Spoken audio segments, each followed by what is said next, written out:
Թրիփը հողի վրա իրականություն դարձնելու համար պետք է շեղվել հայ-ադրբեջանական պայմանավորվածությունից, սահմանազատումը հյուսիսից հարավ իրականացնելու։ Այսօր էլ է այդ մասին տարածաշրջանային համագործակցության թեմայով համաժողովի ժամանակ հայտարարել Նիկոլ Փաշինյանը։ Եթե ենթակառուցվածքի համար անհրաժեշտ է ենթադրենք 5 կիլոմետրանոց հողաշերտ կամ մի անհրաժեշտ տեխնիկական այդ թվում լայնությամբ պետք է նախ իրականացվի սահմանազատում, որից հետո շինարարություն, որպեսզի տարընթերցում չլինի։ Այս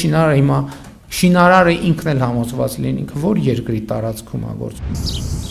Տավուշում սահմանազատումից շահեց միայն Ադրբեջանը, Հայաստանը ոչինչ չստացավ, ընդգծում է ընդդիմադիր պատգամավոր Արթուր Խաչատրյանը։ Նրա կարծիքով նույնը տեղի կունենա նաև Սյունիքում։ Հայաստանի շահերից է ելնում, օրինակ, որ սահմանազատումը սկսվի Ջերմուկից կամ սահմանազատումը սկսվի Երասխ-Սադարակ հատվածից, որովհետև եթե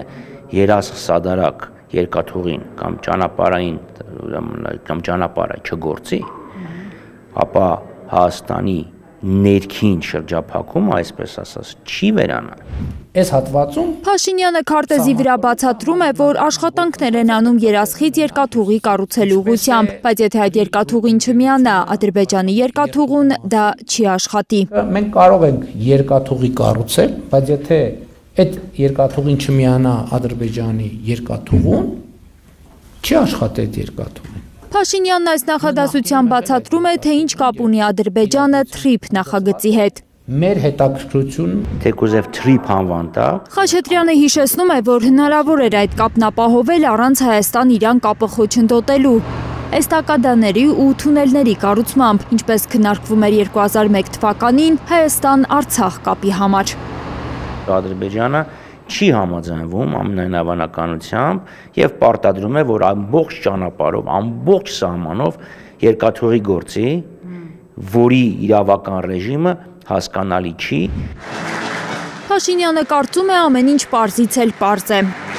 Նախ օգոստոսի Վաշինգտոնյան պայմանավորվածություններով ստեղծվելու է հայ-ամերիկյան ընկերություն Թրիփ կամ Թրիփ Road անունով։ Տնօրենների խորհրդում կներգրավվեն եւ Հայաստանի եւ Միացյալ Նահանգների ներկայացուցիչներ։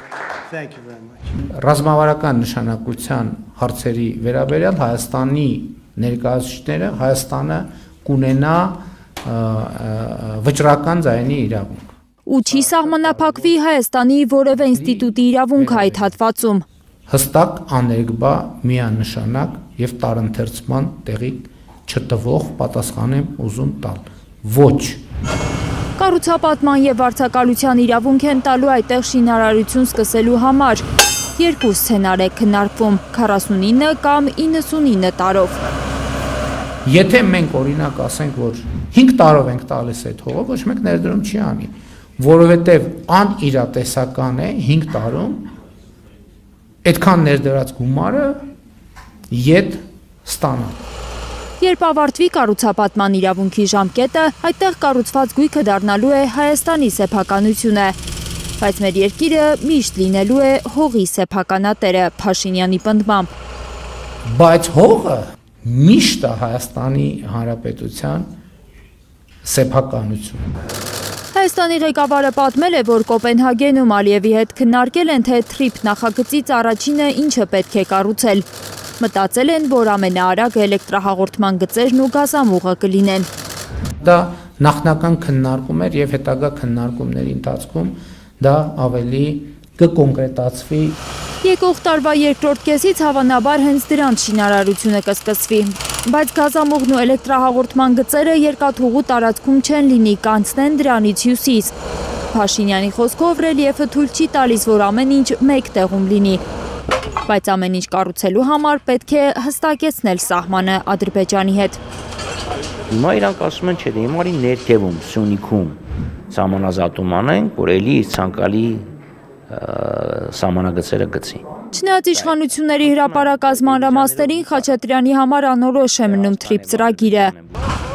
Ով է ֆինանսավորելու, վարկ են տալու, թե ինչ-որ պետության հետ մասնավոր գործընկերություն է լինելու կամ օտարերկրյա ներդրում։ Լիլիթ Սարգսյան, Առաքել Օհանյան, Անի Ղանդիլյան, Հայլուր։